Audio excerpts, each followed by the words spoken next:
For having me speak today, to the organizing committee, to Yaya. I'd like to thank Prem Fort for walking around with this yesterday. I didn't even notice it was here at the podium. So this gives me freedom. I can walk around. So thank you for that. We learn something every day. So the title of the talk is meant to be intriguing. Age is just a number. Sweden, Volvos, and really tiny babies. Things that don't really seem to go together. Very soon, I hope, you'll figure out how this all comes together, and I hope you enjoy the talk. Oh, Prem, it's not working. Okay. Well, I still admire you for showing me how it works. Actually, am I using the wrong button? Does this work? Oh, it was off. There we go. Okay. So I have no financial conflicts to disclose. So the purpose of this talk is really twofold. We're going to understand the outcomes from our center's decision to embark on resuscitation at 23 weeks. You're going to see some pitfalls, and we're going to examine some strategies to optimize outcomes at 22 and 23 weeks. Interestingly, looking at the schedule for today, there are some complementary talks coming. So I think there's a bit of a theme today. So as has been mentioned before, I'm the chair of the Fetus and Newborn Committee.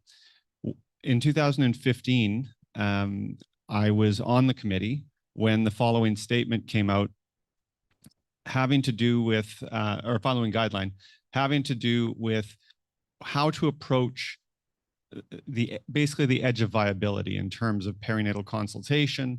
And what the statement said at that time was at 22 weeks, since survival is uncommon, a non-interventional approach is recommended with a focus on comfort care. And at 23 and 24 weeks, active treatment is appropriate for some infants. The CPS Fetus and Newborn Committee came under extreme fire for this. Very, very angry neonatologists in Canada. There was a letter put together by Dr. Barrington. I don't know how many of you know Dr. Keith Barrington. He was the lead of it.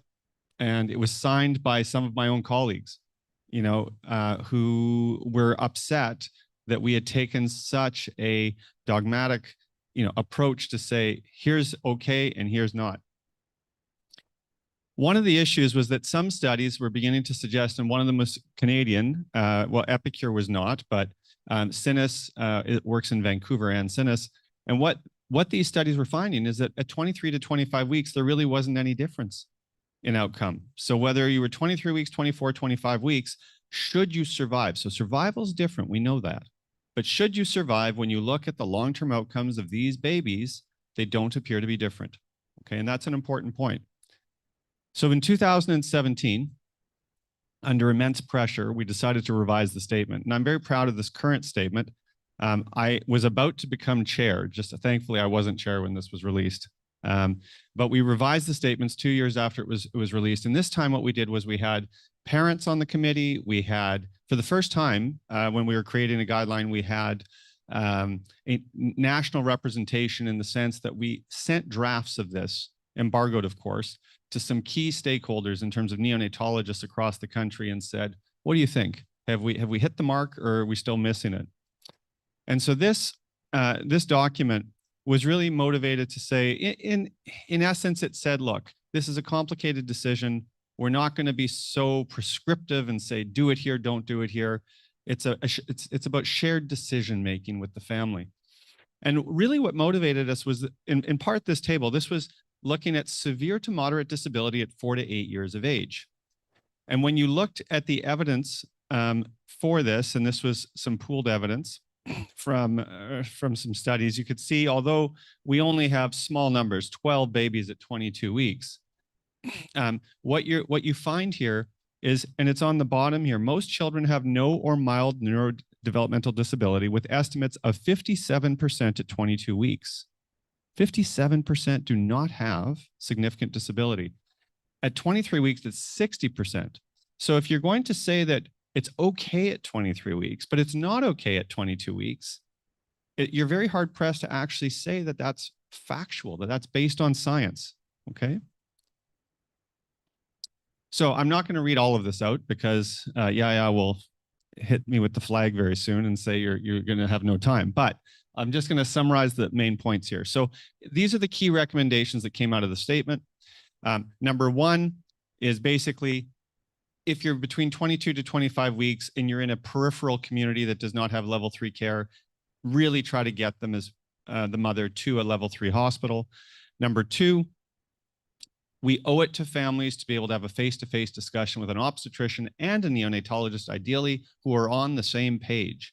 So get the neonatologist, get the obstetrician to talk before you give mixed messages to the family.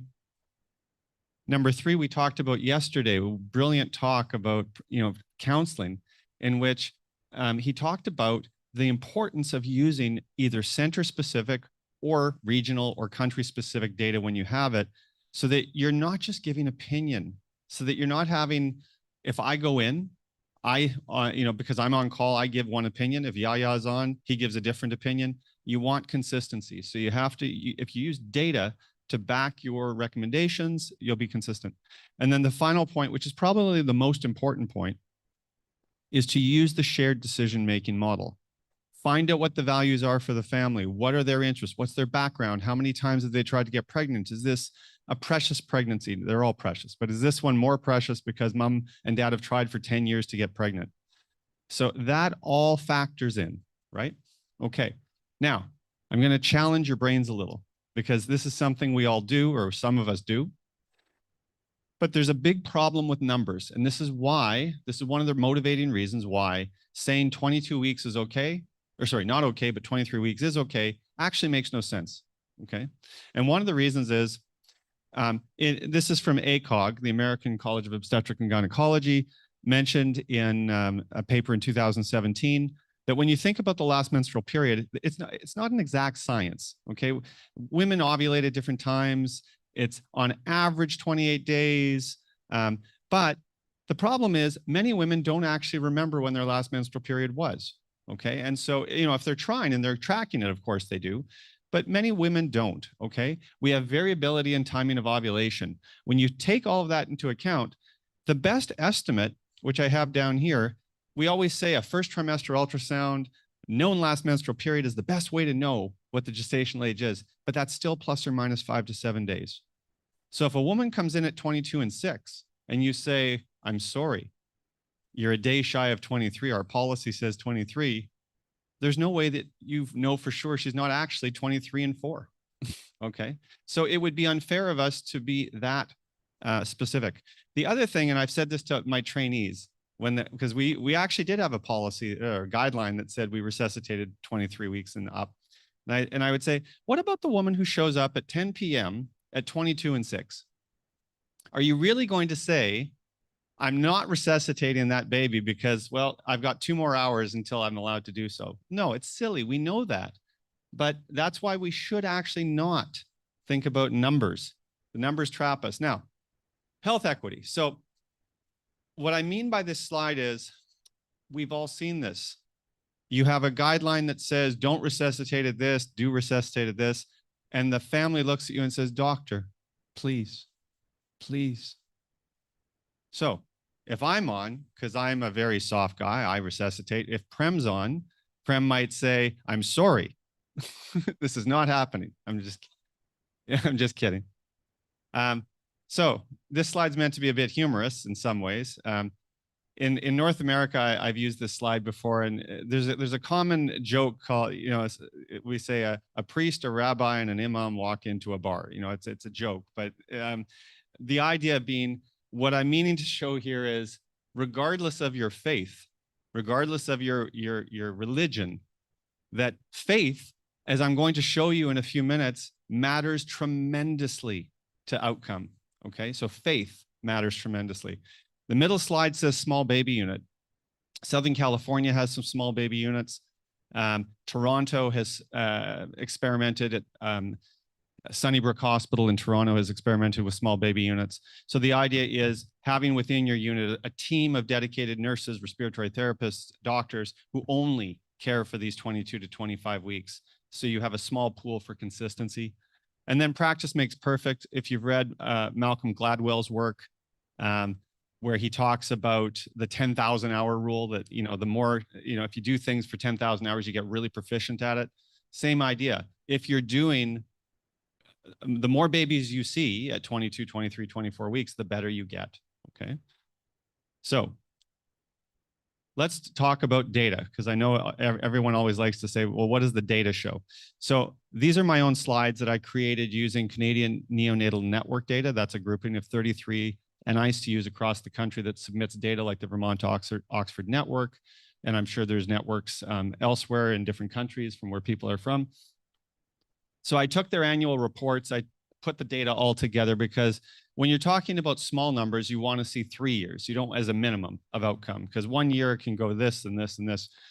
But what you're seeing here is these are survival to discharge, including delivery room deaths from 2018 to 2020. So this is the most recent data we have out of the Canadian Neonatal Network. And what you can see is when the blue line is survival with active care. So at 22 weeks, it's about 30% in Canada. By the time you get to 23, it's about 40%. So even survival is not hugely different, 30 to 40%, okay? And we're just gonna get better with time. Now, if you look at survival to discharge with active care, including delivery room deaths, sorry, I'm showing the same thing, just the yellow highlight there. But when you look, what happens if you make it to admission? Making it to admission is really interesting. Again, 22 weeks is 40% survival, 45% at 23 weeks. So I hope I'm making the case to you that this really does matter. If you believe, this is on admission. So if they make it out of the case room, their survival, predicted survival, is about 40% at 22 weeks, 45% at 23 weeks. You can see at 24 weeks, it does jump, okay? But I'm just trying to really get your mind around the idea that there's not this magic wall between 22 and 23 weeks. They're actually not that dissimilar. Now, what do we know about outcomes? Because I know people in the audience are saying, yes, doctor, but what about how they do? Okay, I'm going to shock you. Now, part of this is because Canada is very cold, right? And we know that cooling preserves brain function. So I think that take these results with a grain of salt, because we have some very good results. Okay. So we don't know much, because I will disclose before I show you any of this, I actually have no data on 22 weeks. I have data on 23 weeks that I'm going to show you, which is really good. And I'm going to show you that I think, based on the other info, I believe that the data for 22 won't be much different. Why don't I have data? It's not that I'm lazy. It's not that I couldn't find the data. Well, it actually is that I couldn't find the data. We don't have the data. Because we just, remember, the statement for resuscitating 22 weeks came out in 2017. It's going to take time for units to start doing that. This is data from 2018, 2019. So we just didn't have the numbers yet. But without further ado, by the way, CNFUN stands for the Canadian Neonatal Follow-Up Network. Okay, ready to have your minds blown? Because when I saw this data, I was shocked. Because if you had said to me, you know, if somebody walked up and said, what is the likelihood of cerebral palsy? What's the likelihood of developmental delay in a baby who's born at 23 weeks? I would have said, oh, dude, almost all of them are going to have a problem. But here's our own data in Canada. So you can see at 23 weeks, this is percentage with cerebral palsy. All comers is only 13%. 13% with cerebral palsy. When you talk about severe cerebral palsy, it's in the neighborhood of about 4%. Okay, 4 out of every 100 babies at 23 weeks will have severe CP. And the number, again, it goes down at 24 weeks, and not dramatically, not hugely different. Visual impairment, we are always scared of ROP, and we should be.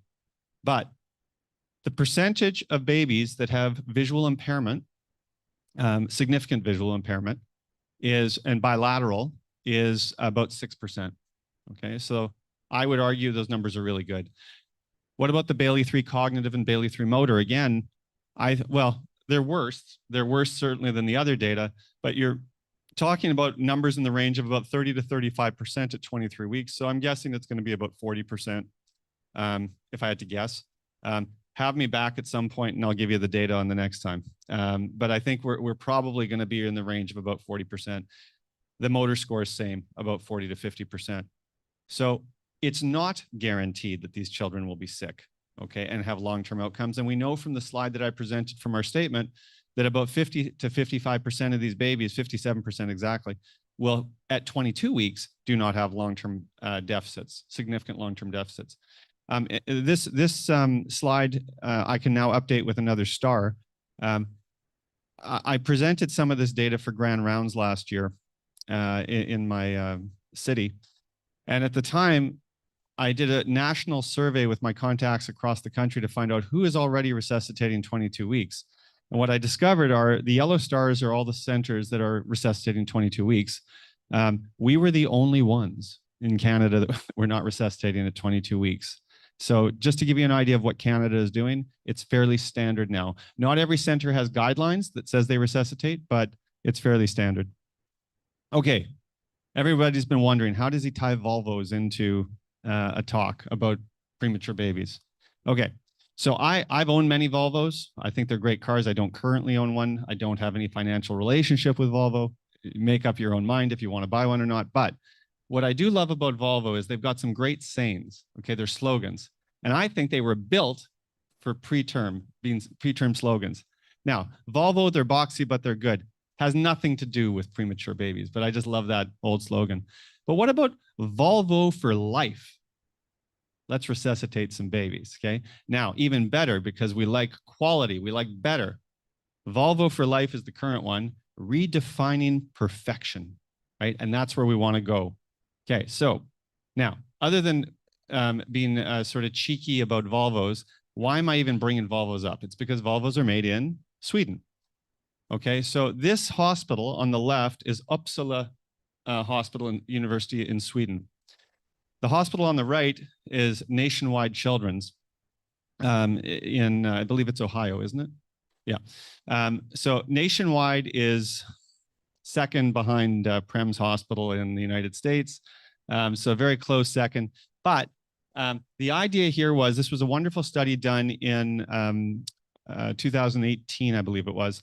And what they did was they said, hey, let's compare outcomes between Sweden that has a universal positive approach to resuscitation at 22 weeks and 23 weeks with Nationwide Children that has a selective approach. Now, remember what I said, practice makes perfect and faith matters most, okay? And I'm about to show you the evidence. So they looked at how do babies do between these two hospitals. And by the way, all joking aside, Nationwide Children's, great respect, major hospital in the US, very important hospital, okay? But let's look at the outcomes. Survival. Getting out of the delivery room, 95% survival in Uppsala versus 75% in Nationwide Children. So just making it out of the room, different. Just the p-value, I know we can get into a debate about p-values, but the p-value was just significant. 24-hour survival, 93% versus 56%, almost double. And by 1 year, 53% versus 19%. More babies are surviving in Sweden that are comparable, and I don't have the time to go through all the data, but they were comparable. More babies are surviving. So does your faith matter most? Okay. One of the things, if Yaya may remember when he would do rounds with me, I'm always positive. And one of the reasons I'm positive is because I believe firmly that if you as a leader are positive, when you lead rounds, everybody around you is positive and they pay attention to things and they do more gases or they pay more attention to the gas. They look at the electrolytes. Whereas when you start to talk about how this baby has no chance, people start reacting more slowly to things. They don't do as frequent testing, right? So I think that that's what's going on here to a certain degree. Part of it is experience, because when you look at the numbers, the comprehensive center had 21 babies. The selective center had only 6, okay? This is sort of in the outcomes. But when you look at the outcomes, some things stick out, like severe head injury, 67% in Nationwide Children's in this group. I know the numbers are small, 10% in Uppsala. And then unimpaired patients, 55% in neurologically, 55% in, thank you, 55% in Uppsala versus 0 made it out without neurological injury. So that's, to me, very interesting, okay, that practice and faith have something to do with it. Now, when we look at the follow-up study to this, which was published in 2021, what the Swedes decided to do is they said, hey, let's look at what we did over all this time, 2006 to 2015. Let's see what sort of data we can get out of this. And this has to be, to my knowledge, one of the biggest data sets that we'll have, because you don't have very many studies with 44 babies at 22 weeks when you can look at outcomes. So given that I've had the 5-minute flag, I'm just going to move on to not go through that. But what I am going to show you is hospital outcomes by survivors, because this to me is shocking. Okay. Now, I'm going to even say we may even be better now than we were back in 2006 because of different advances and so forth. But when you look at the far right, you look at p-values for things like ROP treatment, NEC, PDA surgery, IVH3, 4, PVL, severe BPD, by and large, between 22, 23, and 24 weeks, there's no difference. Okay. Now, I've said that already. I said that at the start of the talk, that the outcomes are not that different between 22, 23, and 24 weeks if you survive. If people are free, well, this will be recorded, so you can look back at this slide after. I've given you the reference as well. But the numbers themselves are low. Okay. Again, these are, I would say IVH grade 3 to 4, would anyone have predicted that it was only 9%, 2 out of 23 babies at 22 weeks in Uppsala?